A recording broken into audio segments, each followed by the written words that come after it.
దీప మహామణి దగ్గర కృష్ణ పరమాత్మ ఎందుకు ఉండినాడు? సర్వజ్ఞుడు కదా. ఆ గురువు దగ్గరికి ఎందుకు పోవాలి? అక్కడ ఉపనిషత్తులో నేర్చుకున్నట్ల భాగవతంలో ఆ ఉపనిషత్తుల ప్రకారమే ఆ విషయాన్ని చెప్పారు. ముండకోపనిషత్తును అనుసరించి తద్విద్ది ప్రణిపాతేన అని చెప్పాడు. ముండకోపనిషత్తులో ఏముంది దానికి ఆధారము?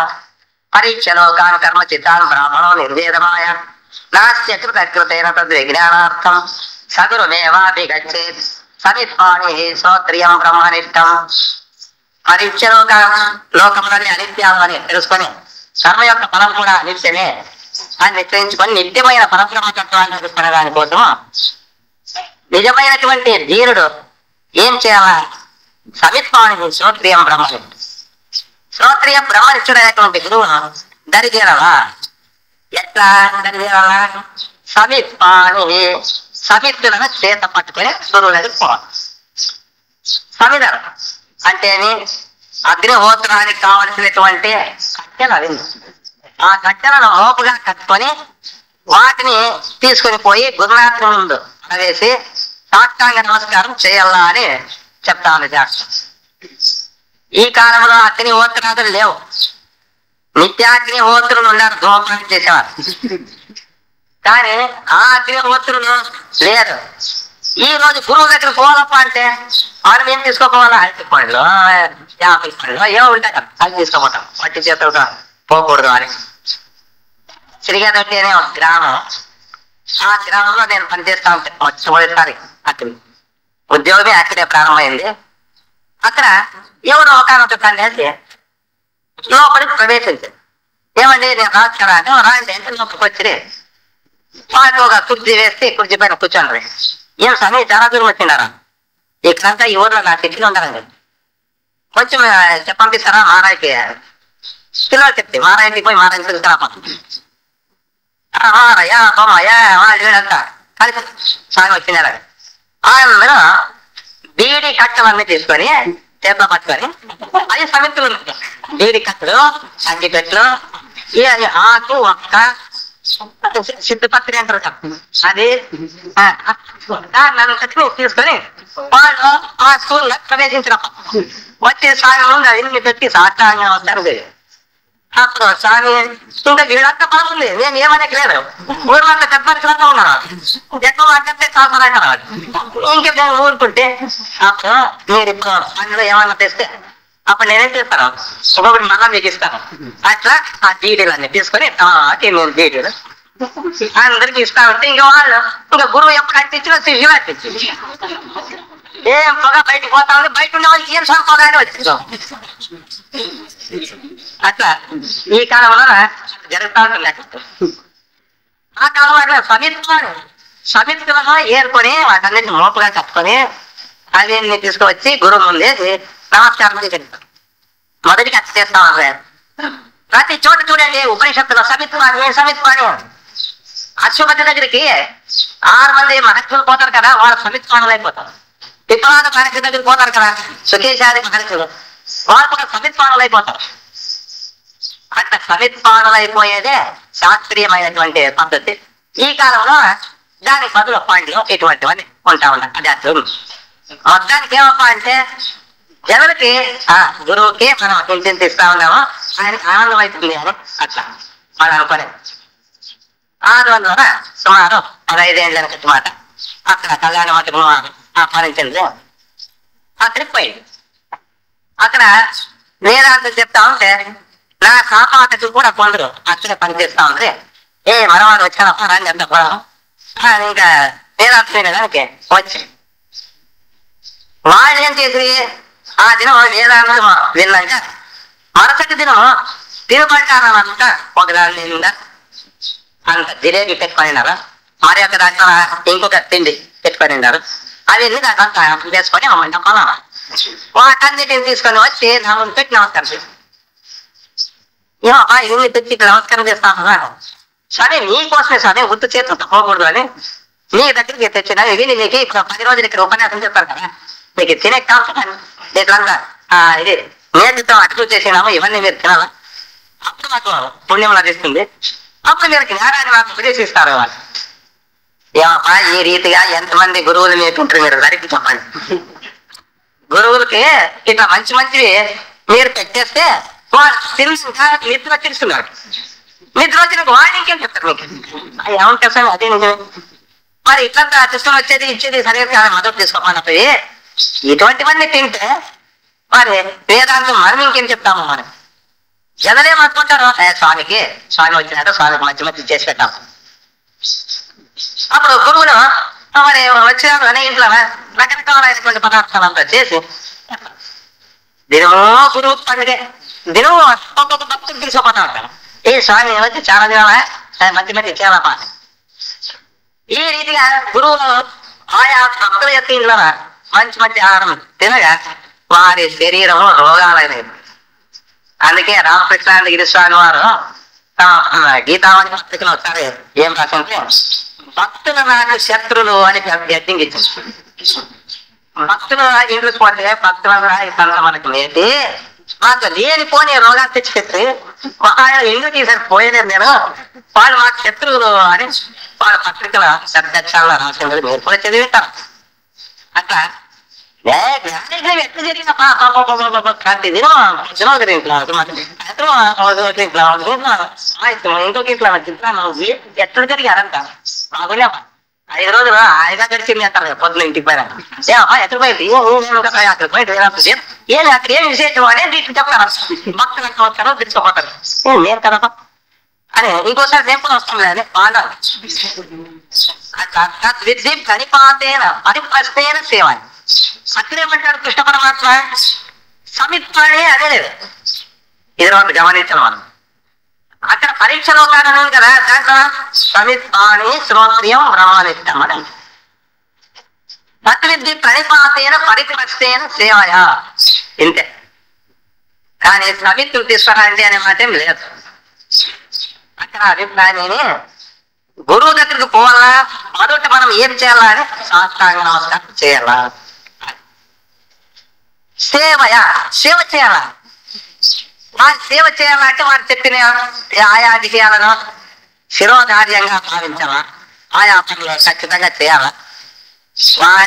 వారు చెప్పినట్లా నీవు చేయనట్లయితే వారు వేదాంత రహస్యాలు నీకు చెప్పరు.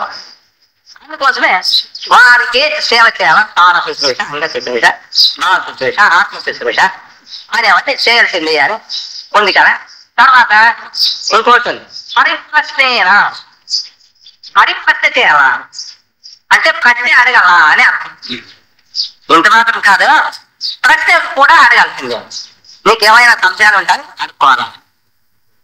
ఈ విషయమును వాళ్ళు ఆలోచించాలి. గురువు దగ్గరికి శిష్యులు వచ్చి ప్రశ్నలు అడుగుతారు. ఏం ప్రశ్నలు అడుగుతారు? ఏం స్వామి నాకు గ్రామం ఎట్లుంది అని అడిగేవాళ్ళు ఉన్నారు. గురువు దగ్గరికి వచ్చి మీరు ఏమో శాస్త్రం చెప్తారంటే కొంచెం గ్రామాలను ఏమో చెప్పాలి. శాస్త్రం అంటే వాళ్ళు ఏమనుకునేవారు, పంచాంగం అనుకునేవారు. అందుకే గ్రామాలను చూడండి స్వామి అంట. ఇంకొకరు ఆ పొలంలోన నీళ్ళు ఎక్కడ పడతావో కొంచెం చెప్పండి స్వామి.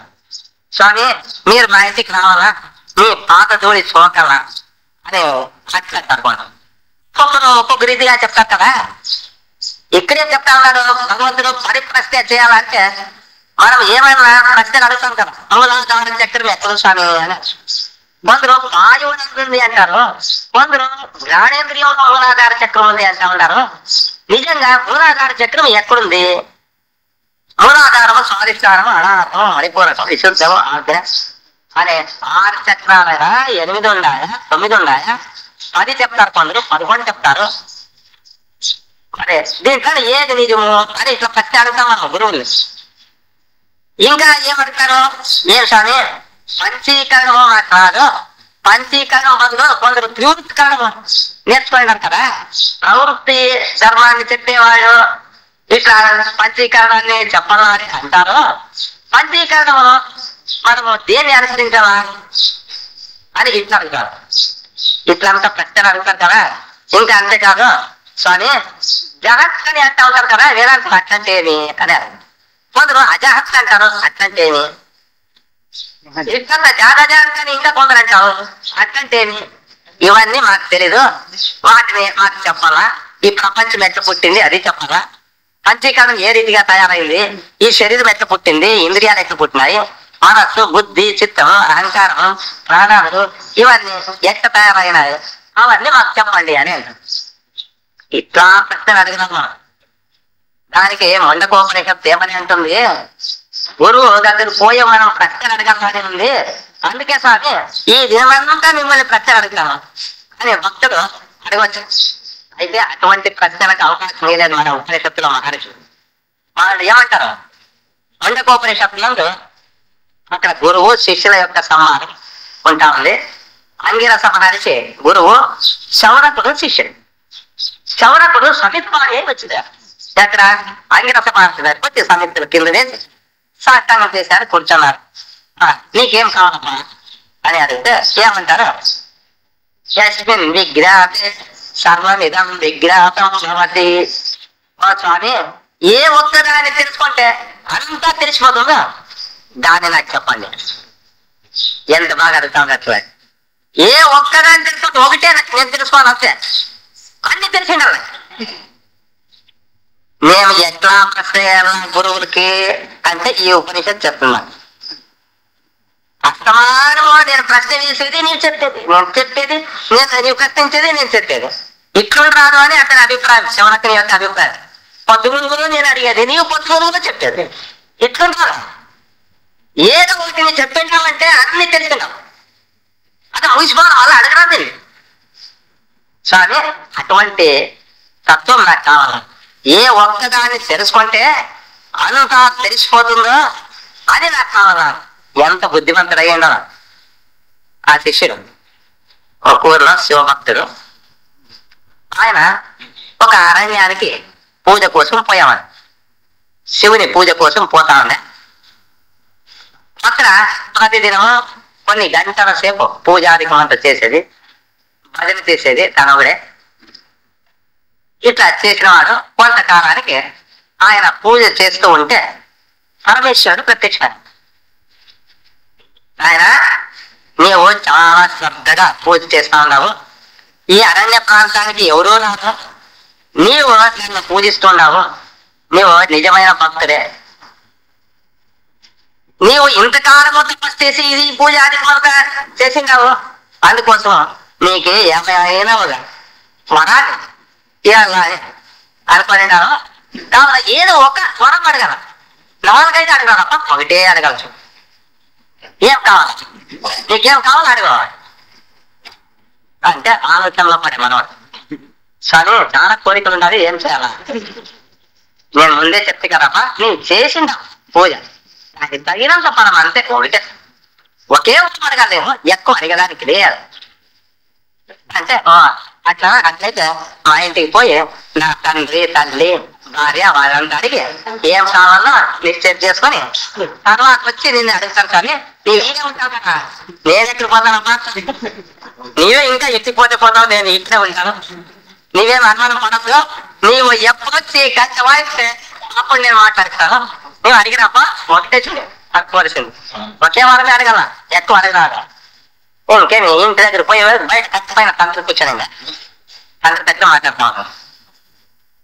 ఏమరా ఇది మేము ఇంతసేపు అయిపోయా, ఇంటికి వచ్చేది కాదు, ఏం చేయాలా, ఈరోజు చాలాసేపు నా భక్తి శ్రద్ధలకి పరమేశ్వరుడు ప్రత్యక్షం అయిపోయాడు. నిజమా, నిజం అంటా ఉన్నాడు తండ్రి. ఇంకా ఏమరా విశేషమా, ఏం లేదు, ఏదైనా ఒక వరం అడుక్కో అని అంటా ఉన్నాడు. మరి ఏం అడగలరా, అప్పుడు తండ్రి ఏమంటారు, చూడరా నేను గుడ్డివాడి ముసలివాడు అయిపోయినా, కన్నులు కనబడదు, మీరంతా ఎట్లుండారు అనేది కూడా నాకు తెలియదు, ఈ ప్రపంచం ఎట్లుంది అనేది అంధకారంగా ఉంది నాకు, కావున నువ్వు శివుని నాకు దృష్టి వచ్చేటట్లు అడగవు.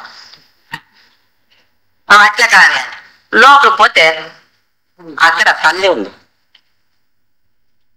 తల్లి దగ్గర మాట్లాడుతున్నాడు, ఇట్లా నాకు పరమేశ్వరుడు ప్రత్యక్షమైనాడు, తల్లి మరి నీకేం కావాలా, ఏం అడగల అని అంటే అప్పుడు తల్లి అంటుందట, ఆయన మాకు దారిద్ర్యం చాలా కాలంగా పీడిస్తా ఉంది, ఐశ్వర్యాన్ని అడగరా కాదు. ఇంకా అక్కడి నుంచి వంటింట్లో పోతాడు భార్యం, వాళ్ళకి సంతానం లేదు, 12 ఏళ్ళైనా సంతానం లేదు. ఇప్పుడు భార్యను సమీపించి ఉండే సమాచారం చెప్పారు. ఇట్లా పరమేశ్వరుడు ప్రత్యక్షమైనాడు, ఏదైనా ఒక వరం అడుక్కోమన్నాడు, మరి ఏం అడిగాము అని భార్యను అడిగే వేళకి భార్య ఏమనే, మీకు తెలిసిందే కదండి 12 ఏళ్ళ సంతానం లేదు, నాకు పుత్రుడిని అడగండి అంటే అంతే కాదు. ఇంకేమే ఆలోచనలో ఒకటే కదా అడగవలసింది, తండ్రి దృష్టి అడగ, కంటి దృష్టి, తల్లి ఐశ్వర్యం, ఇంకా భార్య పుత్రుని. మరి ఇప్పుడు 3 వరాలు కదా, ఒకటి ఇచ్చేది ఎట్లా చేస్తాము అని అట్లా ఆలోచన చేసుకుంటూ ఉండే. కొంతసేపటికంతా ఆలోచన కట్ట.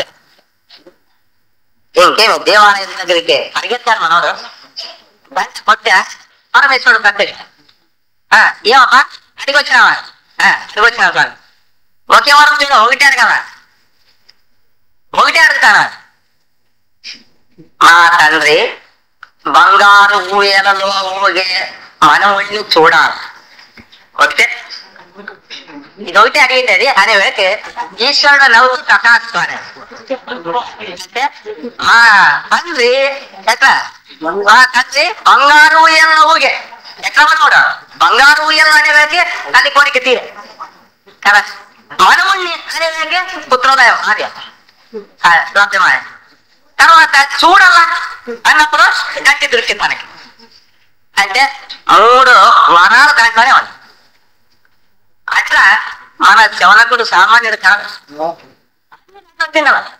ఏదేమో ఏక విజ్ఞానైనా సర్వ విజ్ఞానం అవుతుంది, యస్మిన్ విజ్ఞాతే సర్వమిదం విజ్ఞాతం భవతి ఇది అని ఎట్లా అడిగాను కదా. ఇంకోటి నచికేతుడు కూడా సామాన్యుడు కాదు.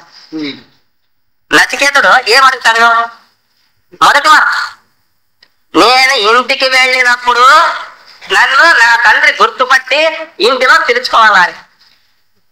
ఎందుకప్ప అంటే గుర్తుపెట్టాలి, శరీరం నిచ్చిపెట్టి కదా పోయింది ఎవరో కాదు, అందుకోసమే కదా.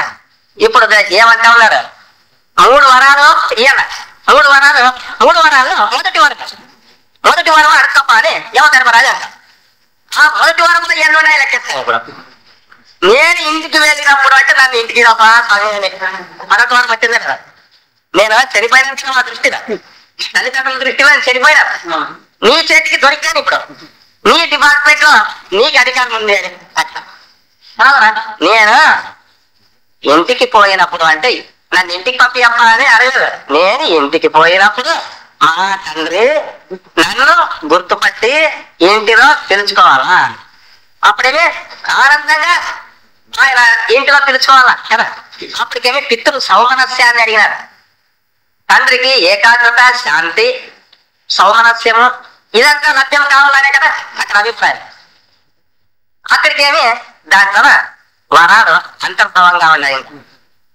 నేను అక్కడికి వెళ్ళినప్పుడు అని చెప్పి అక్కడ నన్ను గుర్తుపెట్టాలి, చనిపోయిన వారు వస్తా ఉన్నారు అంటే దయాలయ్యి రావచ్చు కదా, అందుకోసమే వీడు చనిపోయింది వీడు ఎక్కడొచ్చినప్పా వీడు దయమై వస్తూ ఉండొచ్చిన కావాల తలుపుల్ని వేసుకున్నాము అని నా తండ్రి సిద్ధమైతే ఎట్లా అని అనుమానం.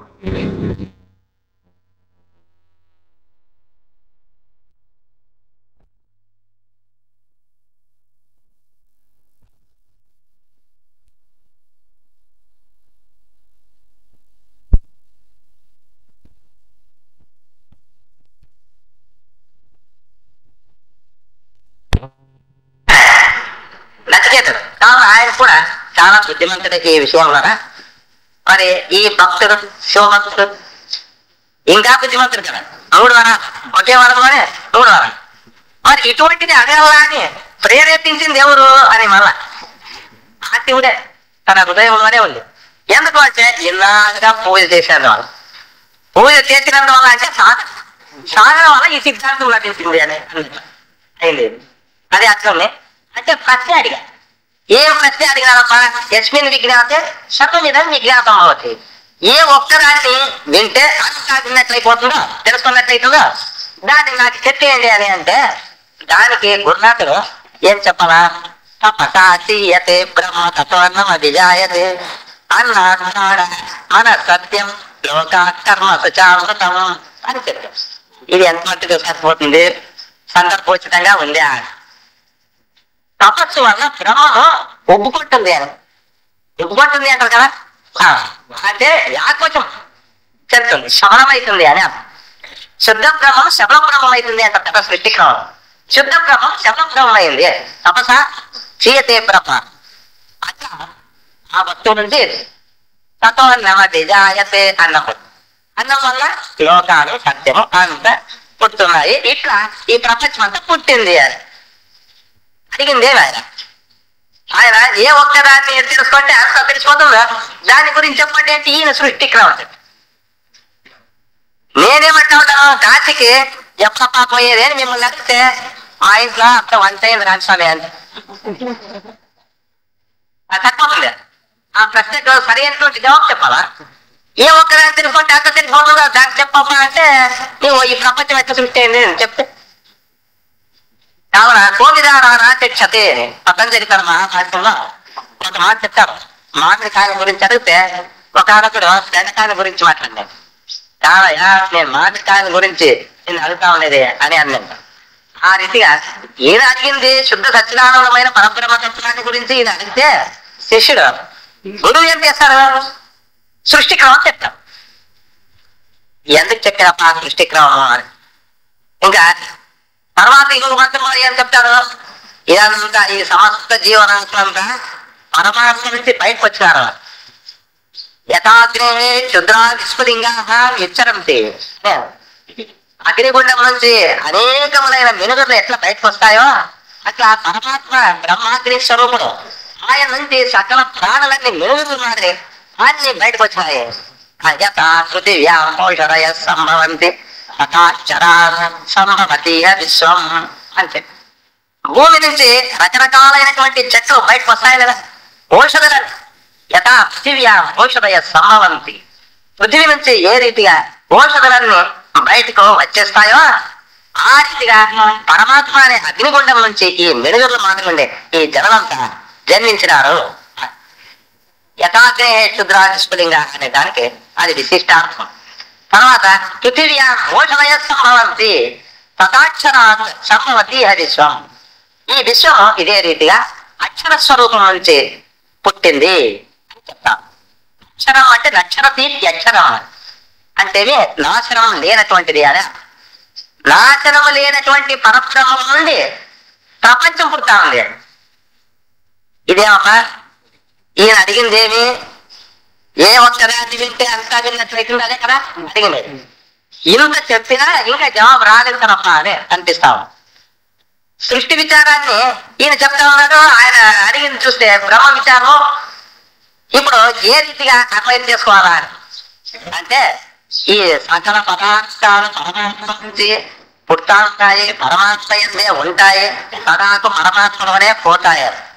యతో వాగిమాని భూతాని జాయంతే జీవంతి యత్రయంతి సంవిశంతి తత్ జిజ్ఞాసస్వ తత్ బ్రహ్మేతి అని ఈ రీతిగా ఉంది కదా.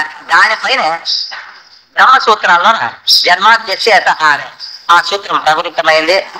ఇంకా అంతేకాదు ఈ విచారంలోనే ఇంకా జాగ్రత్తగా చెప్తారు. పూర్వపక్షాన్ని ఉత్తరపక్షాన్ని అవలంబించి శంకరాచార్యుల వారు దాని సారాంశం మనం తెలుసుకునేది ఉంది.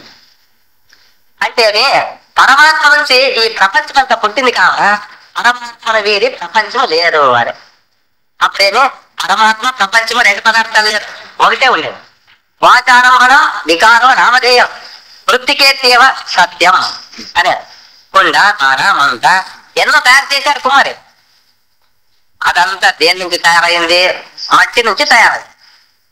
మన్ను లేకుండానే కుండను తయారు చేస్తాడా కుమారి? ఏమయ్యా కుమారి, ప్రతి సంత నీ దగ్గరికే వచ్చి కుండలు తీసుకుపోతా ఉన్నాను. నీవు ప్రతిసారి మట్టితో చేసిన కుండలు ఇస్తా ఉన్నావు. ఈసారి చూడప్ప ₹1 ఎక్కువ ఇస్తాను, మన్ను లేని కుండ ఇవ్వాలి అనే వేళకి మా కుమారి ఏమంటాడు, ఏమండి మీకేమైనా మట్టిపోయిందా? మన్ను లేకుండా కుండని ఎవరు తీస్తారట్లా? మట్టికే మనం ఒక ఆకారం ఇచ్చి కుండ బాగా ఉంటానే ఊరికి వ్యవహారాని కోసం ఆ తీర్పు పెట్టుకుని అదే నిజమైన వస్తువు అని మీరు అనుకోలేనా? కొంచెం బాగా ఆలోచించండి. దీంతో కుండ అనేదే లేదు, కుండ అనే పేరే లేదు. ఇదే ఇదే కదా కుండ అని చూపియప్ప. మట్టిని చూపిస్తే నేను ఊరుకుంటాను, కుండని చూపియాల. చూపించట అంతా మన్నే ఉండేది. మన్నే ఏమైంది? కుండ పార ముంత అయింది. ఇదంతా మన్ను అని తెలుసుకుంటే అంత తెలిసేట్లు కాలేదా? కుండ పార ముంత అంత ఇదంతా సచ్చిదానందమైన పరబ్రహ్మం తప్ప వేరే కాదు ఈ విషయం అంతా అని తెలుసుకున్నప్పుడు అప్పుడు పరమాత్మని తెలుసుకోలేదు. ఎంతో వారి బుద్ధాన్ని జాయంతి అని శాస్త్రాలు ఎన్ని చెప్పినాయి. అంటే ఏ రీతిగా మట్టిని వీడి కుండ పార ముంతాలు ఎట్లా లేవో ఆ రీతిగా సకల పదార్థాలు సకల లోకాలు పరమాత్మతత్వాన్ని వీడి లేనేలేదు. అంతా పరమాత్మ. ఇది పరమాత్మతత్వం అని తెలుసుకుంటే అంతా తెలిసేట్లయిపోతా ఉంది. ఏక విజ్ఞాన సర్వ విజ్ఞానం భవతి అని శాస్త్రంలో చెప్పినారు కదా. కావున దీన్ని తెలుసుకునే దానికి శంకరాచార్య వారు జగనకు బోధించే నిమిత్తము వివర్తవాదము అని చెప్పినారు. దాన్ని తెలుసుకున్నాం. ఉపాదాన సమసత్తాకర్షే సతి అన్యతాభావ పరిణామం. నిన్నటి దినము ఆరంభవాదము, మృత్యువాదము మొన్నగు వాదాల గురించి మీరు విన్నారు. అంటేనే వేదాంతులు తప్ప మిగతా వాళ్ళు దార్శనికులు ఎవరెవరు ఏ ఏ రీతిగా ఈ సృష్టి విచారాన్ని చెప్పినారు. మృత్యువాదము, ఆరంభవాదము, పరిణామవాదము, తర్వాత విజ్ఞానవాదము, శూన్యవాదము, వీరంతా ఏం చెప్పినారు, ఈ సృష్టి ఎట్లా తయారయ్యింది అనే విషయం అనేది తెలుసుకుంటే ఇప్పుడు మన వేదాంతులు ఏం చెప్పారు, వేదాంతులు ఏమి అనుసరిస్తున్నారు, వీరి వాదమేమి, వీరిది వివర్తవాదం.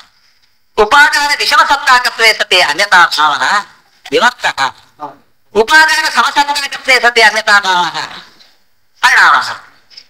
పరిణామాలకు దీనికి వ్యత్యాసం చూపిస్తాను.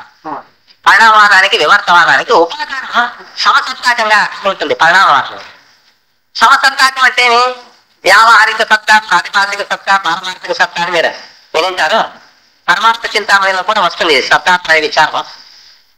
అక్కడ ఈ విచారం ఏం చెప్పారు, పారమార్థిక సత్తా అనేది సుషుప్తి అందు ఉంటాం, స్వప్నం అందు ప్రాతిపాదిక సత్తా, ఈ జాగ్రత్త వ్యావహారిక సత్తా.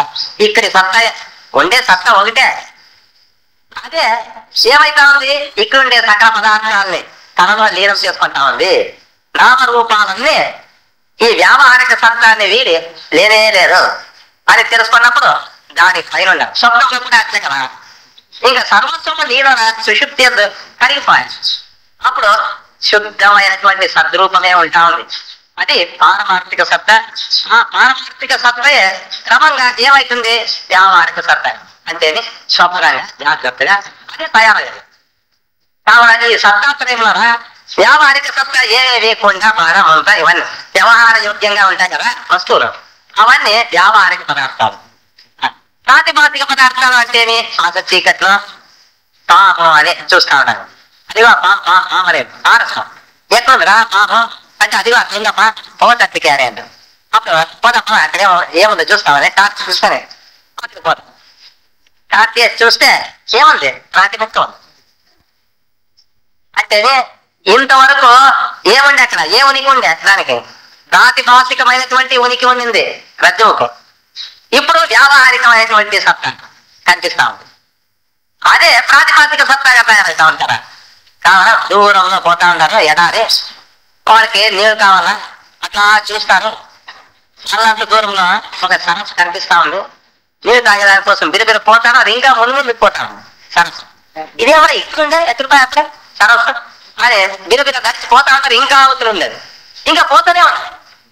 ఇదేమరా నీళ్ళే దొరకలేదు, సరస్సు ఎక్కడిపోయా, నీళ్ళు ఎక్కడిపోయా అని అక్కడ గోడల కాపర్లో ఉంటే వాళ్ళు నడితే, అయ్యో మీరు ఎండమావుల్లో పడినస్తారప్ప, ఇక్కడంతా ఎండ వేడికి ఇసుక అంతా సాది ఆవిరి అయ్యి అది ఆ ఇసుక యొక్క అడవులతో సంబంధం ఏర్పరచుకొని ఒక సరస్సుగా అట్లా తోస్తుంది నీళ్ళు ఉన్నట్టు. మీకు నిజంగా నీళ్ళు ఉండేది అని అట్లా చెప్తే, ఓ అట్లే ఒక మోసపోతే మరి మాకు నీళ్ళు ఎట్లా, అదిగో అట్లా పోండి బాగుంది అట్లా నీళ్ళు మీరు త్రాగొచ్చినాము అని అంటున్నాడు. అట్లా ఎండమావుల గురించి మీకు తెలిసినటువంటిదే. అది ప్రాతిభాషిక సత్తా, ప్రతీతి కాలంలో మాత్రం తోచినటువంటిదే. కావున ప్రాతిభాషిక సత్తా, ఆ ప్రాతిభాషిక సత్తతో కూడినటువంటి స్వభావం. ఇంకా పారమార్థిక సత్తలో నామరూపాలంతా కరిగిపోయేస్తాయి. కేవలం సాక్షి చైతన్యమే ఉండేది. అక్కడ సత్తు తప్ప వేరేది ఏం కాదు లేదు. అది ఇచ్చి తీసుకునే వచ్చేది. ఏది ప్రాతిమాసిక సత్తా కానీ అది పారమార్థిక సత్తా కానీ నా దగ్గర పారమార్థిక సత్తా ఒక మడుగు ఉంది, నీకు కావాల్సింటే ఇస్తా చూడే రేట్ ఇంత అని అంటే ఏమో వాక్యం తెలుసుకోవాలి. అది ఏమో ఆ వస్తువు ఏదో మాకు తెలియదు కదా, ఇంకా తెలీదా మీకు? ఇదేమో మీరు గురువు దగ్గర పోలేదా అని ఇట్లా అడుగుతాం అనుకోండి. అంటే పారమార్థిక సత్తా అనేది అది చేతికి దొరికినది, ఎవరి చేతికి దొరికినది. అది నిర్విశేషంగా ఉంటుంది, నిరాకారంగా ఉంటుంది. అటువంటిది అది చేతికి దొరకదు. ప్రాతిపాదిక సత్తా అది జాగ్రత్త, అదే దొరికినట్లే ఉంటుంది. జాగ్రత్త అక్కడ రూపాయి పట్టింది చూడరా పద పద అని దగ్గర పోయి చూస్తే అక్కడ ఏం దొరుకుతుంది? రూపాయి పదలు అక్కడ రేటు బిళ్ళ కనిపిస్తుంది. అయ్యో రేటు కూడా నాకు అవతల పార అంటే తోచినట్లు అవుతుంది, చేతికి దొరికినట్లు అవుతుంది, కానీ అది తోపేస్తుంది అటువంటి. ఇంకా ఈ వ్యావహారిక సత్తా ఉంది కదా, ఈ వ్యావహారిక సత్తలో ఇచ్చి తీసుకునేదంతా చూడప్ప బ్రహ్మాండం.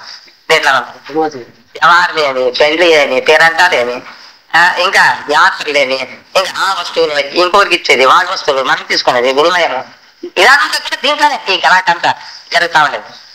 ఇప్పుడు ఒక వ్యవహారంలో ఉదాహరణకి పాలు చెడి పెరుగైతే దానికి పరిణామం అనేది. పాలు చెడి పెరుగైతే ఇప్పుడు రెండు, ఆ పాలు వ్యావహారిక సత్తా, పాలు పెరుగు వ్యావహారిక సత్తా. కావాలి దీన్ని ఏమంటారు? సమసత్తా అని అంటారు.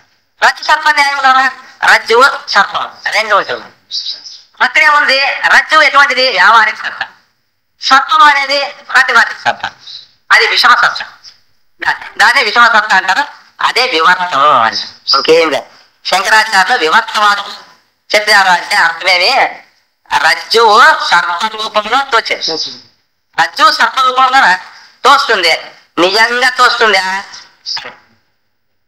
నిజంగా తోస్తుంది అంటే అట్లా లేదు, నీ బుద్ధి అట్లా తెలుసుకుంటుంది. అదట్టుగా తోచలేదు. సిద్ధప్ప వస్తా ఉన్నాడు, వీనికి చేస్తాను నిలి అని రజ్జువు తాను సర్పంగా తోచి వాడికి భయం అయ్యేటట్టు చేస్తుంది రజ్జువు. అది చైతన్యం కాదు, జనపదార్థం.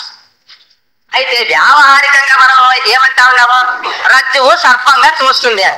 తోచలేదు, నీ బుద్ధి అట్లా తెలుసుకుంటున్నాను. అతస్మిన్ తద్బుద్ధి, అది కాని దాని యందు అది అనే బుద్ధి. దాన్ని ఏమంటారు? అధ్యాస అని అంటారు. దాన్ని అధ్యాస. ఒకదాన్ని ఇంకొకటి అని తెలుసుకుంటే దాన్ని అధ్యాస అంటారు. మా గురువులు సచ్చిదానందేంద్ర సరస్వతి స్వామి వారు వారి యొక్క మిత్రులు ఇద్దరు ఒకసారి కొబ్బరికి పోయారు. కొబ్బళ్ళిలో అప్పుడు సిద్ధార్థ స్వాములు చాలా ప్రసిద్ధి. వాళ్ళు గొప్ప అవధూతులని వాళ్ళు దర్శించడానికి ఎందరో పోయేవాళ్ళు అక్కడికి. అట్లే గురువులు వారు వారి మిత్రులు పోయినారు. బయట ఎవరు కనబడలేదు, హాల్ ఉంది బయట, హాల్లోకి పోయినారు ఇద్దరు. గురువు దర్శనానికి పోయేటప్పుడు పండ్లు పూలు అవన్నీ తీసుకొని పోవాలి కదా, అవన్నీ తీసుకొనినారు. అట్లా హాల్లో పోయి చూసిండారు. ఏ స్వామి అట్లా కూర్చొనిన్నారు, ఒకటే ఉండారు, ఏమంతా పోయినట్లున్నారు వేదాంతం విని. స్వామి మాత్రమే ఉండారు. మనం లోపలికి పోదాము అని లోపలికి పోయేది. స్వామి ఎదుట కూర్చోండి, ఆ పండ్లు పూలు అన్ని అది పెట్టి కూర్చొని కదా. స్వామి కూర్చున్నట్లే ఉంది దేవుడి. స్వామి మాట్లాడలేదు మమ్మల్ని అని వీళ్ళిద్దరు అనుకుంటా ఉన్నారు. స్వామి అనుకుంటా ఉంటారు, అట్లే గుసగుస అంటా ఉంటారు ఇద్దరు. ఆయన వసగిరి చిదంబరయ్య అని మిత్రుడు అక్కడనే ఉంటారు. ఊరుకుంటూ ఏమో ధ్యానంలో ఉన్నారు వాళ్ళు. స్వామి మంచిగా ఊరుకున్నారు. ఇంకా 15 నిమిషాలు ఊరు కూర్చున్నది, మాట్లాడతారేమో అని. అందులో ఒక ఇద్దరు బయట నుంచి వచ్చింది. ఏమయ్యా ఈడున్నారు ఇద్దరు అంటే, మాకు గురువు కావాలా, అదే స్వామి వారు తపస్సు కూర్చోంటున్నారు, మీరు కూడా ఊరుకున్నారు అని చెప్పు అదే వీడికి చెప్తా ఉంటారు వచ్చిన వాడికి. స్వామి ఏమో మాట్లాడుతారు, ఇప్పుడు నేను దాని చేద్దానప్ప, మీరంతా మీరు పోండి అంటే. అప్పుడు ఆ ఇద్దరు ఏమంటారు? అయ్యో మీరెట్లా నాయకులు, ఇంకా లోపల ఉండొచ్చు, లోపల కూర్చొని అక్కడ వేదాంతం చెప్తా ఉంటారు. ఇది అమృత శిలాజిగ్రహం స్వామిదే, దీన్ని మీరు నిజమైన స్వామి అని అనుకొని భ్రాంతి పొందినారు. లోపల పోండి, గురువులు ఉన్నారంటే అప్పుడు వీళ్ళు సిగ్గుతో తల వంచుకొని లోపలికి పోయి చూస్తే అక్కడ సిద్ధార్థ స్వామి వారు వేదాంతం చెప్తా ఉంటారంట. ఆ గుంపులో పోయి వీళ్ళు కూర్చుంటది. స్వామివారు ఈ వృత్తాంతం రాస్తారు. అధ్యాసాన్ని చూడండి ఎట్లుంది. ఒక దాంట్లో ఇంకోటి మనం తెలుసుకునేది ఉండేది ఒకటి, దాన్ని మనం తెలుసుకునేది ఇంకొకటి. ఆ రీతి 1961లో మేము ట్రైనింగ్ లో ఉంటుంది కర్నూలులో ఇదే ఆలూరులో. అప్పుడు మన శ్రీయుతులు ఫాసిరెడ్డి గారు కూడా ఉంది. అప్పుడు మేము ఎక్స్కర్షన్కి పోతాం, మీరు కూడా వచ్చింటారు. అక్కడ అంటే చాలా ఏళ్ళు వెనక దానికని 30 ఏళ్ళు వెనక అప్పుడు అక్కడంతా మైసూరులో బృందావనం చూసేదానికి అప్పుడు అక్కడే దిగుతుంది అన్నమాట. అక్కడ చిన్న ఓట్లు పెద్ద ఓటర్స్ ఎన్నో ఉన్నాయి. నా మిత్రులు ఏమంటే ఏమప్పా మనం ఇంత దూరం వచ్చినాము, పెద్ద ఊరు ఇది, కొంచెం పెద్ద ఓట్లకే పోదాము ఏమంటావు? అవును పాప వచ్చింది అని నేను ఎక్కడుంది పెద్ద ఓట్లు అని వాళ్ళు ఎవరో చక్రి. ఇంకా నేను ఇంకా నా మిత్రులు ఒక ముగ్గురు అంతా కలిసి అక్కడికి పోతే అక్కడంతా ఎవరు ఉన్నారప్ప, అంత శ్రీమంతులు ఆంగ్లో ఇండియన్స్ వాళ్ళంతా కూర్చుంటారు కదా, మన పొట్టి వాళ్ళకి కాదది ప్రదేశం.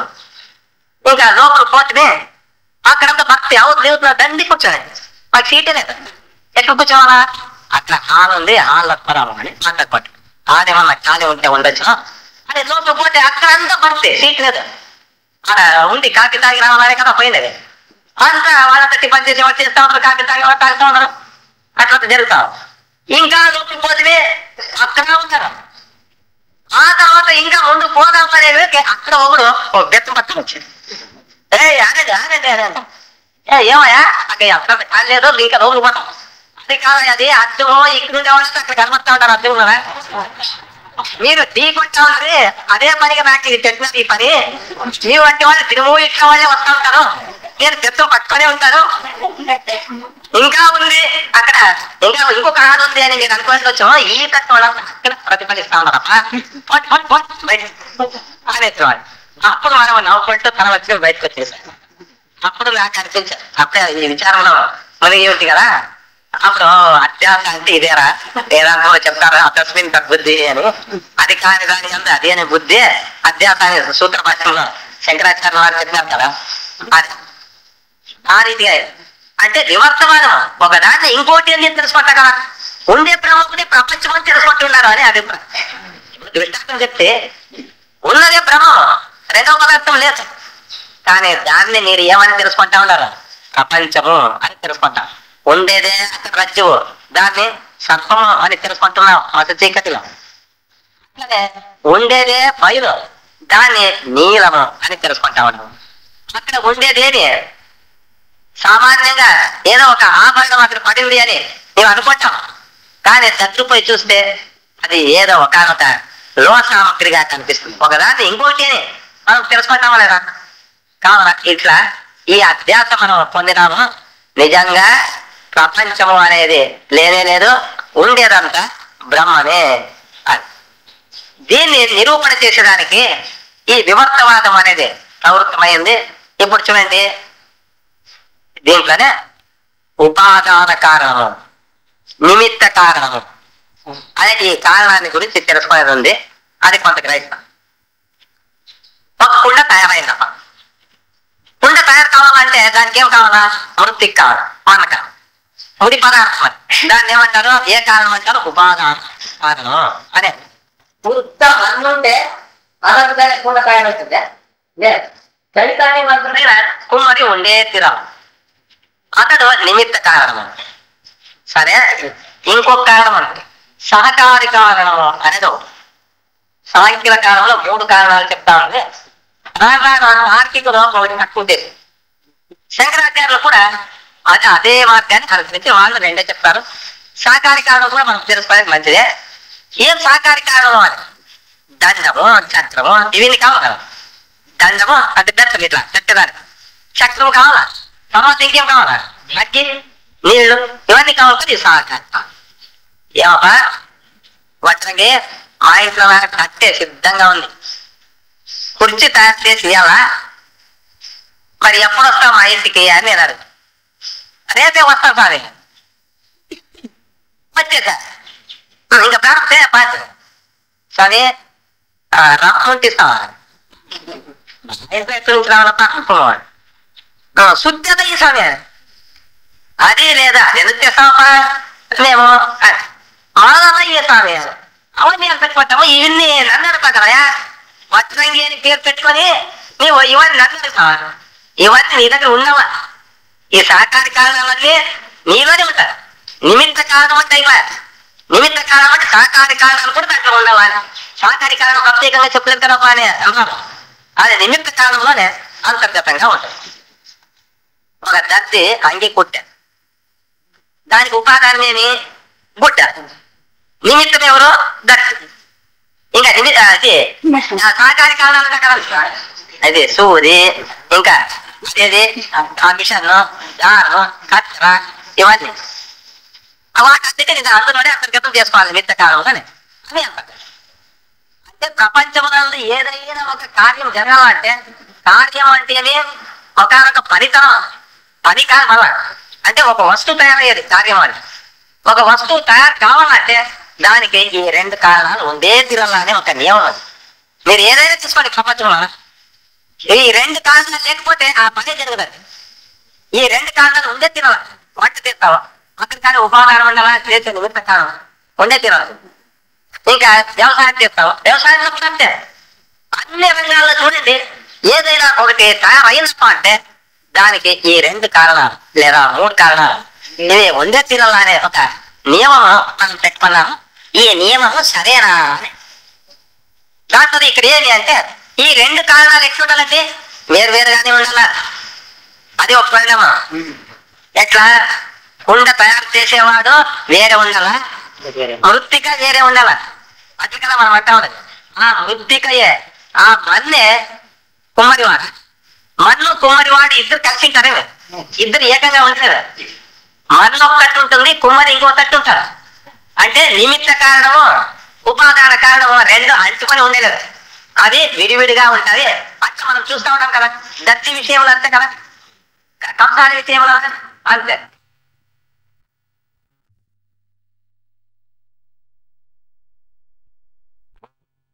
పేరు తెచ్చుకోలేదు. అయితే కార్యం జరిగిందే జరిగింది. మరి మొదట మనం నిర్ణయం తీసుకుంటాం కదా, అది సార్వత్రిక నియమం కాదు, అది ఒక నియమమే కాదని. అంటే కొన్ని సందర్భాల్లో ఇట్లు కూడా ఉంటుంది అని అర్థం. ఒక పని జరగాలంటే ఉపాదానము నిమిత్తము దానే అయి ఉంటాడు అని గ్రహించవలసి ఉంటుంది. దీని నుంచి ఒకడు ఏం చేస్తాడు, తన రేలుకి ఒక గోరు పొడవుగా తిరిగి ఉంటుంది, వాడు తొడపైన ఒక రథాన్ని రాస్తాడు, లేకపోతే ఒక ఆవును రాస్తాడు తన తొడపైన. ఆ గోటితో రథం తయారైపోయారు. ఆ రథానికి ఉపాదానం ఎవరు, నిమిత్తం ఎవరు?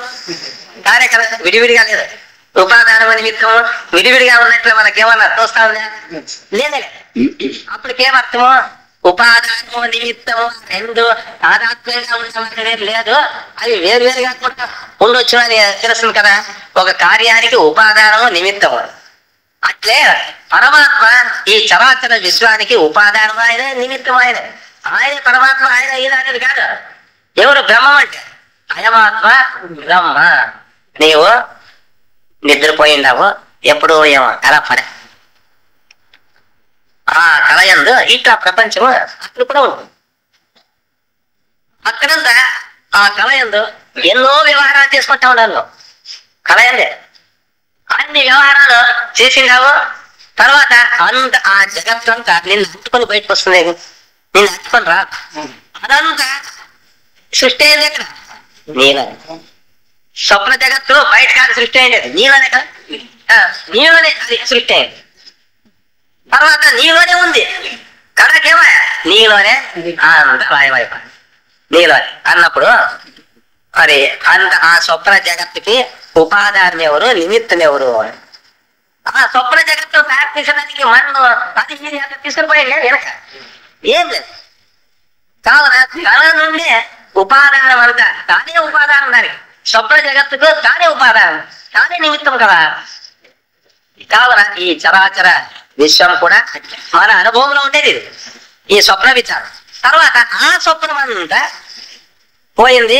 పోయిన తర్వాత మళ్ళీ ఏమొచ్చి ఇప్పుడు ఆ నీలోనే ఏం పుట్టారు ఇలా ఈ జాగ్రత్త ప్రపంచం అంతా పుట్టారు మన ఇంట్లో అంటే విని వచ్చేసింది. మరి దీనికంతా ఎవరు ఉపాదానము? దీనికంతా తానే ఉపాదానం, తానే నిమిత్తం కావురా. కళా సమాచారం ఇదింత మన సమాచారం ఇదే. ఈ ప్రపంచానికి అవతల ఏదో ఒక తత్వం ఉంది. ఆ తత్వము ఆదివారం రోజు ఆ కథాన్ని సృష్టి చేసా, సోమవారం ఇంకొకటి సృష్టి చేసా, మంగళవారం ఇంకోటి చేసింది అని ఆ రకం ఇదింత ఈ సృష్టి. ఇదింత ఏమి? ఇదింత ఈ చరాచర విశ్వానికంతా మనం ఎవరు? ఉపాదానము మనమే, నిమిత్తము మనమే. ఇదేమప్పా ఈ చరాచర జగత్తంతా మన స్వరూపమైనవి అని. చరాచర జగత్తుకంతా మనము ఎవరు అధిపతులుగా ఉంటామన్నా. ఇప్పుడు ఇదంతా ప్రపంచమైనప్పుడు అప్పుడు నేను ఏమంటారు? విరాట్ స్వరూపం అంటారు. విరాట్ స్వరూపుడుగా నేను నిలబడతా ఉన్నావు. చైతన్య స్వరూపి అయినటువంటి నన్ను వీడి ఈ జగత్ లేదు అన్నప్పుడు అప్పుడు విరాట్ను అతిక్రమించినారు. శుద్ధమైన చైతన్య స్వరూపంలో నీవు నిలుస్తా ఉన్నావు. అతత్ర సూర్యోభాతి అంటారు. ఆ రీతిగా నీ ముందు ఏ ప్రకాశం చైతన్య స్వరూపిగా ప్రకాశిస్తా ఉన్నావు. కావాలా నీవు ఈ జగత్తుకంతా ఉపాదానము నిమిత్తముగా ఉంటా ఉన్నావు. నీవు ఎప్పుడే కానీ ఎట్లా సందర్భంలో కానీ సంసారం అయ్యేదానికి లేదు. ఇంత విశ్వమే నీ నుంచి బయటకు వస్తా ఉంది. సకల సంసారమే బయటకు వస్తావు. ఏమప్పా నీకు ఎప్పుడన్నా కళ పటేళ్ళ నిన్ననే పటేళ్ళు సార్ ఎక్కడ పడేది? మా ఇంటారా అది తీసుకొస్తారు పడింది. ఆ కళ పడింది ఏంటి కదా, ఆ పడిన కళను తీసుకురా అయ్యా తిక్కు స్వామి చేయికే చేతికి మరి ఎక్కడ పడేది సరే చెప్పాలి. అదే స్వామి గదిలో అనుకునే గదిలో పడేది. ఆ గదిలో పుడకప్ప అట్టే మనం దొరుకుతుందేమో. ఏం స్వామి అట్లా చెప్తావు? అక్కడ ఏమి గదిలో అంటే పరం మీద పడింది. ఆ పరపన్న చూస్తున్నా అట్టేమన్నా పడింది ఆ కళ. అదే పరం మీద ఎట్లుంటావు స్వామి? మరి ఎక్కడప్పా పడింది? స్వామి అక్కడికి రావలేవా?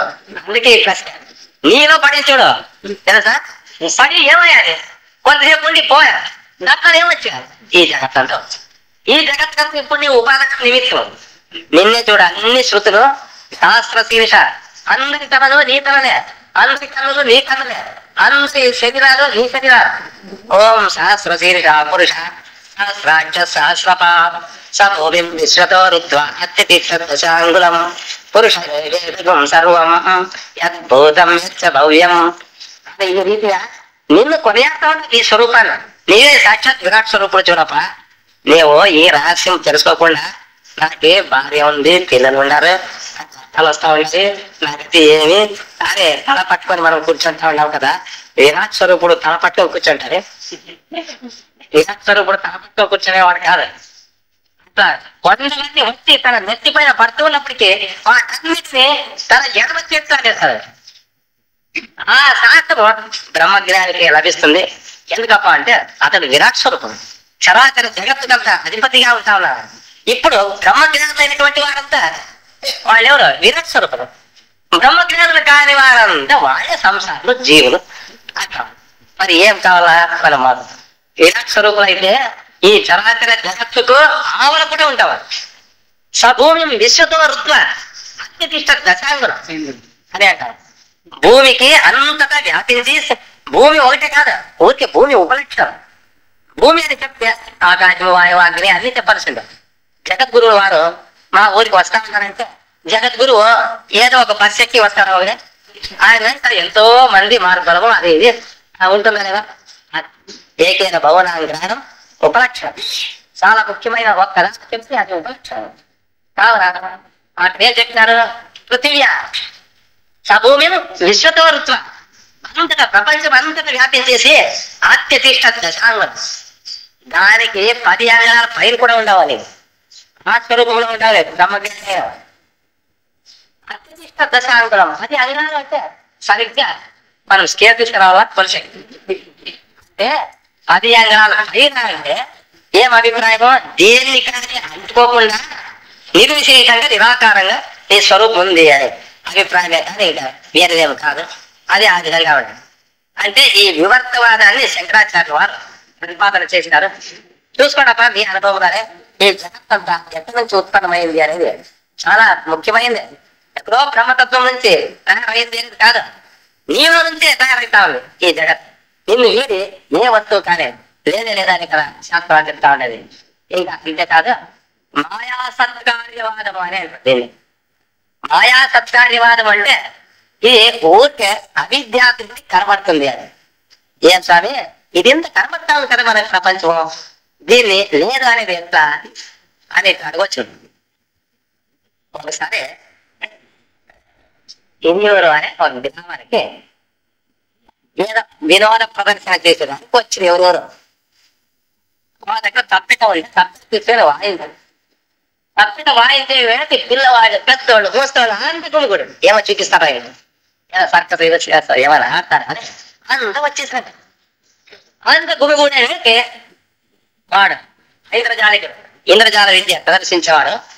వాడు ఏం చేస్తాడు, తన దగ్గర పగ్గం ఉంటుంది. చూడండి చూడండి అందరూ ఆ పగ్గాన్ని ఇట్లా తీసుకొని ఆకాశం ఇట్లా ఇస్తాడు.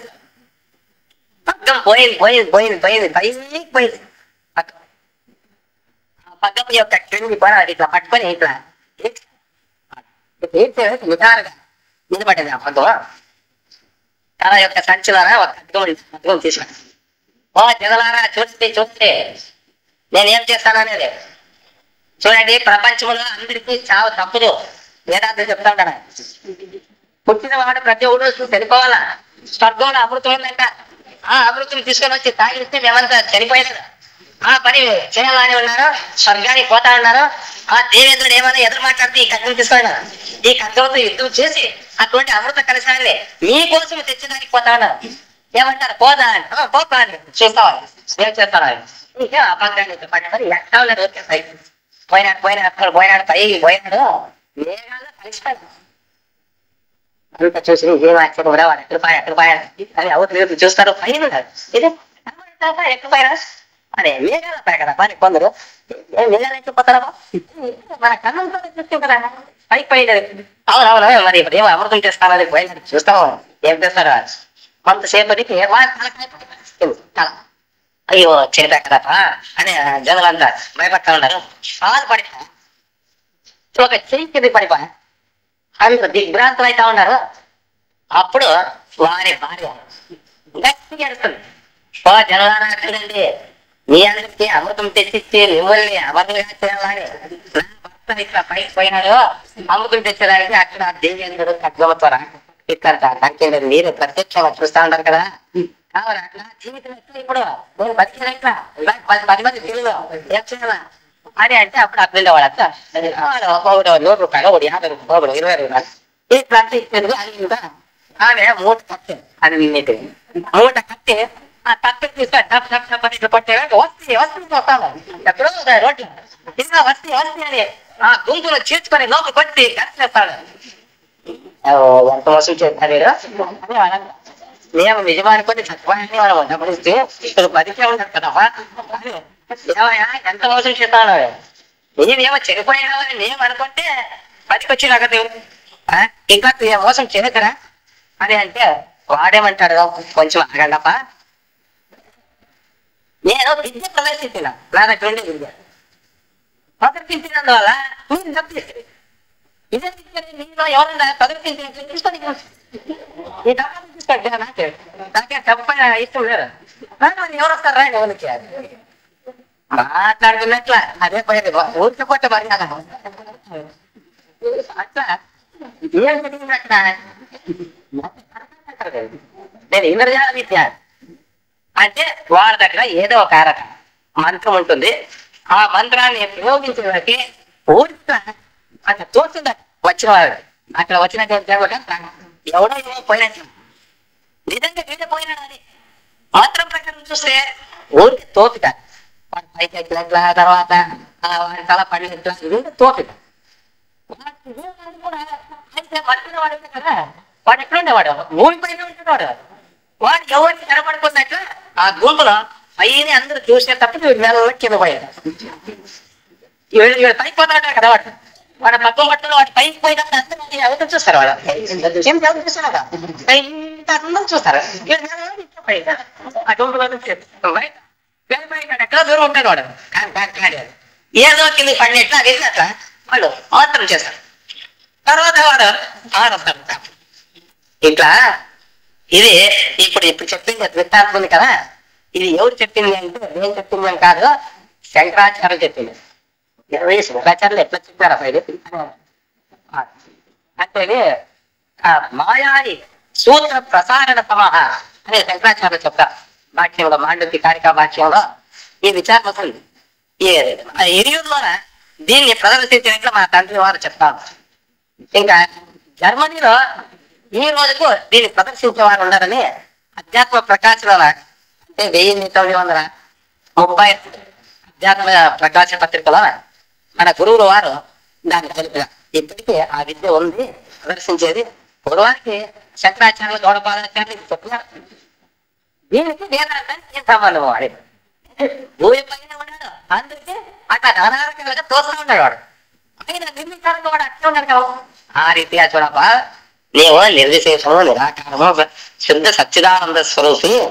అరే నీవే ఇదిగా ఈ భూమి జనము అగ్ని వాయు ఆకాశం అంతా నీవే అంతా ఉంది.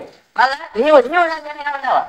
ఇదంతా ఏది అంటే ఈ నామరూపాల యొక్క ఇది తంత్రం, ఇదంతా మాయా మాయా సత్కార్యవాదం అని దీన్ని అనేది. మాయా సత్కార్యవాదాన్ని వేదాంతులు ఏమంటారు? వివర్తవాదం అని ప్రత్యేకంగా పిలిచినారు. ఈ వివర్తవాదం అనేది చాలా గొప్ప వాదమే. శంకరాచార్యుల వారు వాళ్ళు కొత్తగా తయారు చేశారు అని అనుకోరాదు, బౌద్ధుల నుంచి దీన్ని నేర్చుకున్నారు అని ఇప్పుడు కూడా కొందరు చెప్తా ఉంటారు. అయితే ఉపనిషత్తుల్లో చూస్తే ఆ రీతిగా ఎక్కడే కానీ వేరే వాళ్ళ నుంచి నేర్చుకున్నట్లేం లేదు. ఏక విజ్ఞానైనా సర్వ విజ్ఞానం అవుతుంది. ఏ ఒక్కదాన్ని తెలుసుకుంటే అంతా తెలిసిపోతుందో అది నాకు కావాలని అడిగారు ఎవరు? శౌనకం. దానికి ఆ మహర్షి వారి గురువు అంగిరస మహర్షి మహాచాలోంగిర విధి వరుపన్న మహాచారుడైనటువంటి అంగిరసుడు ఈ విద్యను బోధించినట్టు చూసేదానికి మొదట్లో అట్లా కనిపించింది. ఏది ఈ వ్యావహారికమైన దృష్టి చేత జీవన వ్యక్తిక్రమం అంత చెప్తా ఉన్నారంటే ఏ వస్తువు నుంచి తయారవుతుందో ఆ వస్తువు యొక్క పరమార్థము అదే అనేది ఒక సిద్ధాంతం ఉంటా ఉంది కదా. దాంట్లో ఉదాహరణలు మీరు తెలుసుకుంటా వచ్చినారు. వీటన్నిటిని మనం ఉపనిషత్తులో చూస్తాం ఇటువంటి ప్రశ్నే. ఇంకో దగ్గర చాందోగ్య ఉపనిషత్తులో విద్యాలకి వృత్తాంతం ఉంది. అట్లా విద్యాలకి మహర్షి వారు ఎక్కడికో యజ్ఞయాగాల కోసం పోవాలని అనుకున్నారట.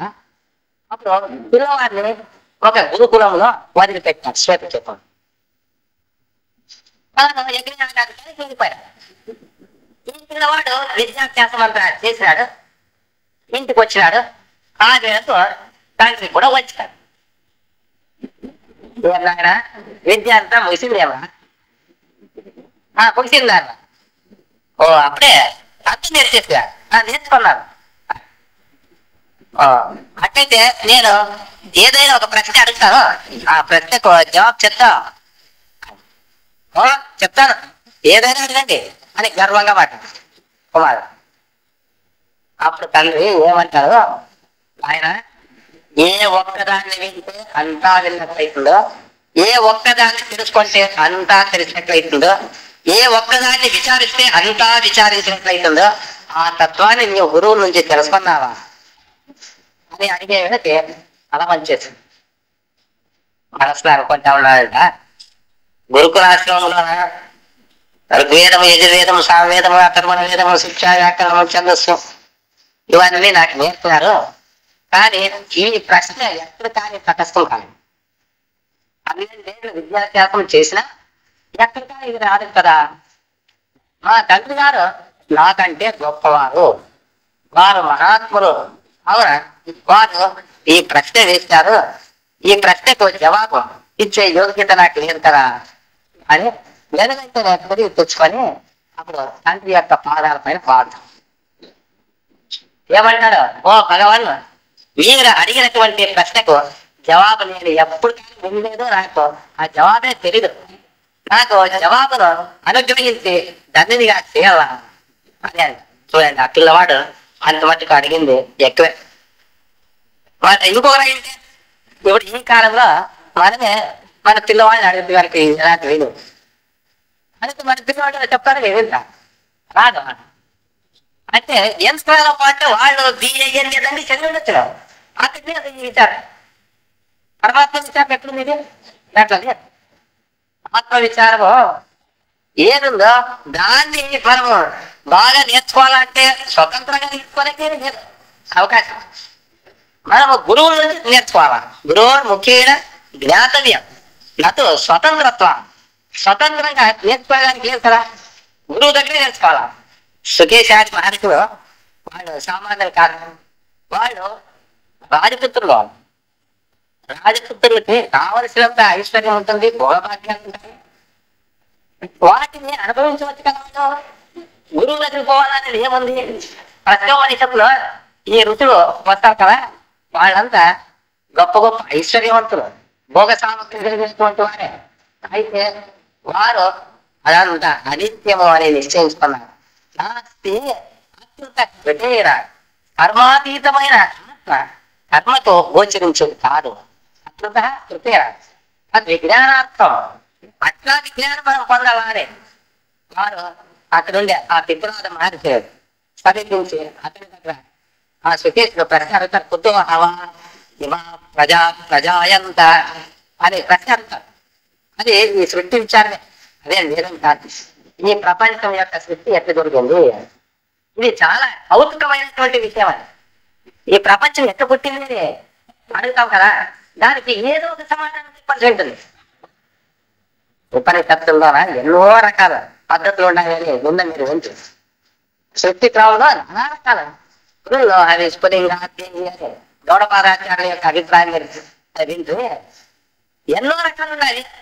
అకస్మాత్తుగా ఒక ఆయన వచ్చి ఒకనాడు, సరే ఈ ప్రపంచం ఎట్టు సృష్టి అయింది అని అడిగితే, ఏది సృష్టి కాలేదు పోరా, ఆ జగత్లేదు అంటే, ఈసారి తెలిసినట్లేదురా ప్రపంచము సృష్టి అయింది జవాబు చెప్పలేదా?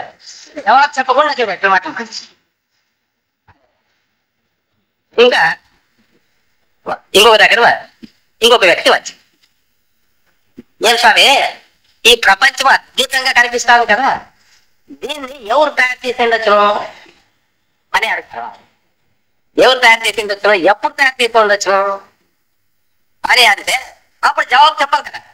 జవాబు చెప్పకుండా ఈ ప్రశ్నలన్నీ నీ చేదరా అంటే, అరే ఇతను తెలిసినట్లు లేదు, ఇతనికి తెలిసింటే వెంటనే చెప్పేస్తావుగా. తెలుగు కావాల చూడు ఎట్లా మాట్లాడతారు, నాకు తెలుసు అని నేనే చెప్పాలి కదా. అయితే ఇంట్లో ఏమైనా ఎవరన్నా వచ్చి అడుగుతారా, మందాధికారులైన జనంలో ఉంటారు, వాళ్ళు గురువు దగ్గరికి వచ్చి ఏం సార్ ఈ ప్రపంచం ఎట్టు పుట్టింది అని అడిగినప్పుడు ఏదో ఒకటి చెప్పాలి కదా. ఏదో ఒకటి చెప్పించినా లేకపోతే వాడు అపార్థం చేసుకుంటారు. అందుకోసమే సృష్టి విధానాలు చెప్పినారు ఉపనిషత్తు. ఇన్ని సృష్టి విధానాలు ఎందుకు చెప్పినా ఏదో ఒకటి చూసుకొని చెప్పు వాడికి విధానం అవుతుంది. ఈ ప్రపంచం ఎట్లా పుట్టిందంటే ఆత్మ నుంచి ఆకాశం పుట్టాప, ఆకాశం నుంచి వాయు పుట్టా, వాయు నుంచి అగ్ని, అగ్ని నుంచి జలము, జలం నుంచి భూమి, ఆ భూమి నుంచి ఔషధులు, ఆ ఔషధం నుంచి అన్నము, ఆ అన్నం నుంచి మనం అంతా పుట్టాం. అట్లనే ఆత్మ నుంచి ఇవన్నీ పుట్టినాయి. ఇంకా అంతేకాదు ఆత్మకు ఎంత సంతానము అని ఒకరు వచ్చి అంటారు. ఏమమ్మా నీకెంత సంతానం, నీకెంత సంతానం అని ఇట్లా అంటావు కదా. ఆత్మకు కూడా సంతానం ఉండాలి కదా, ఆత్మకు సంతానం లేదు అంటే మనం ముంబై శబ్దాలు లేదో పురాణంలో ఊరుకున్నారు. సంతానం ఇవ్వండి అనేసి ఇవ్వండి తెలియదు.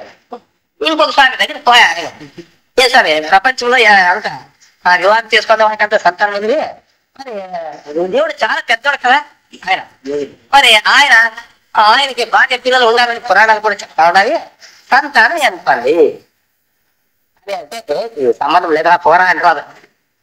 ఆయనకి చూడపా ఒకే ఒక్కడు, ఒకే పరిచయం ఉన్నాడు.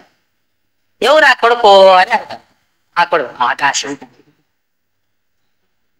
సరే ఆయనకి మనముళ్ళు వాయువు, ఆకాశం వాయు, వాయు అగ్ని, అగ్నే రాప, ఏడంతా మనముళ్ళప. వాళ్ళకంతా దేవుడు తాత ముత్తాతున్నట్టు. అంటే ఏమి పరిస్థితి ఇది ఎందుకోసం చెప్పింది, వాడిని సంతోషం పరచడానికి చెప్పింది. ఆకాశం నుంచి వాయు, వాయు నుంచి అగ్ని, అగ్ని నుంచి ఇట్లా ఇట్లా మనం అవుతుంది అని చెప్తాం కదా. ఎట్లుంది. ఇంకా కొందరు ఏమడుగుతారా, ఏం సరే ఈ ప్రపంచంలోన ఏమేమో లోకాలు ఉండాలి అని అంటా ఉన్నారు కదా, ఆ లోకాలు ఎట్లుండాలి అని అంటారు. ఆ లోకాల్లోన ఏమేమి ఉంది అని అడుగుతారు. దానికి జవాబు చెప్పాలి కదా. సాక్షి అయితే బ్రహ్మ తత్వం మరిగా అయితే అవన్నీ చెప్పినారు అక్కడ. అంటే ఇవన్నీ సకల భూమండలం సకల లోకాలు అని చెప్పినారు. ఇవి సకల లోకాలని ఆకాశంలో ఉన్నాయి. ఆకాశంలో ఉన్నాయి అప్ప అన్ని చూడు కాదు, రాత్రి వేళ నీకు అన్ని కనబడతాయి కదా. అవును సార్ ఏమో సరిపోయి అని అంటే ఈ ప్రపంచానికి సంబంధించిన విషయాలు నాకు తెలుసు. అంటే వాళ్ళు ఏమనుకుంటారు, తెలుసు అజ్ఞానులు అని ఏదో తెలుసుకుంటాం.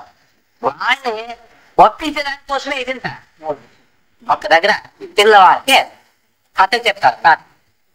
ఒక కథ చెప్తే అందరూ వెళ్ళి మనవాళ్ళగా అదైనా ఊరుకుంటున్న పిల్లలు ఇంకో కథ ఇంకో కథ చెప్తారా చెప్పినాక ఊరుకుంటారా, అయ్యో ఇంకో చిన్న కథ చెప్పాలి ఇంకా అయిపోయి ఇంకోదేమో సాయంకాలం సరికి మళ్ళా వచ్చింది దాన్ని బాగా చెప్తారు కథలు చెప్తా.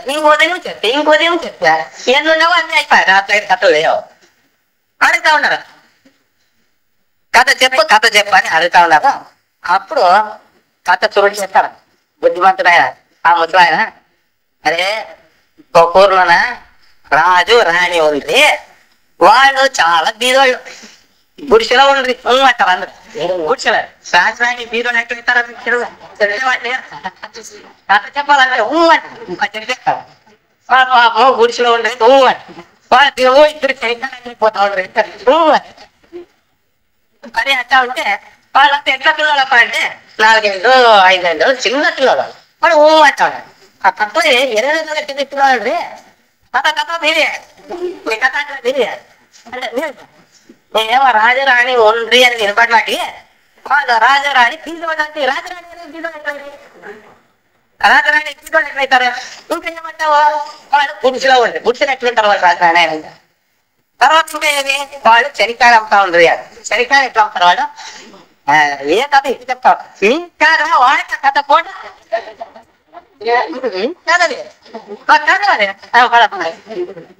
అట్లా చెప్పే ఉన్నా కదా. ఎవరికి మందాధికారులైన ఉంటారు, కర్మ ఉపాసనలో పడింటారు వాళ్ళు. వాళ్ళ కోసం ఇవి శక్తి క్రమాలు ఇన్ని రకాలు చెప్పారు కదా పురాణాల్లో ఉపనిషత్తులో. ఏమి ఎంత చెప్పి అంటే రకరకాలు చెప్తా ఉన్నారు. మరి వాళ్ళంతా ఊమంటారు. మీరు సర్వం కనీసం జగత్ జాగ్రత్త ఎక్కడుంది అని కాదు అది ఎవరికి సర్వం కనీసం బ్రహ్మ అనేది జిజ్ఞాసులైనటువంటి వాడు. వాళ్ళైతే దీన్ని అనుకుంటావా. ఇంకా మిగతా వాళ్ళు ప్రపంచం పుట్టినే లేదు అని ఒక విషయం ఉంది. అది మళ్ళా మీరు వినొచ్చు. మొత్తానికి ఏమో అంటే అది కానీ ఎవరి కోసము అని, అది మందాధికారుల కోసం కాదు, అది మధ్యమాధికారులు మందాధికారులకి సంబంధించిన కాదు. అజాతవాదమైన ప్రపంచమే పుట్టినేదని మనము మధ్యమాధికారులకి చెప్తే వాళ్ళు అపార్థం చేసుకోవాలి. అపార్థం చేసుకొని వాళ్ళు వక్ర మార్గంలో పోతాం. అతి తారాదు అనే శాస్త్రాలు అధికార తారతమ్యంతో బోధించారు. ఇంకా మన దానికి సంబంధించి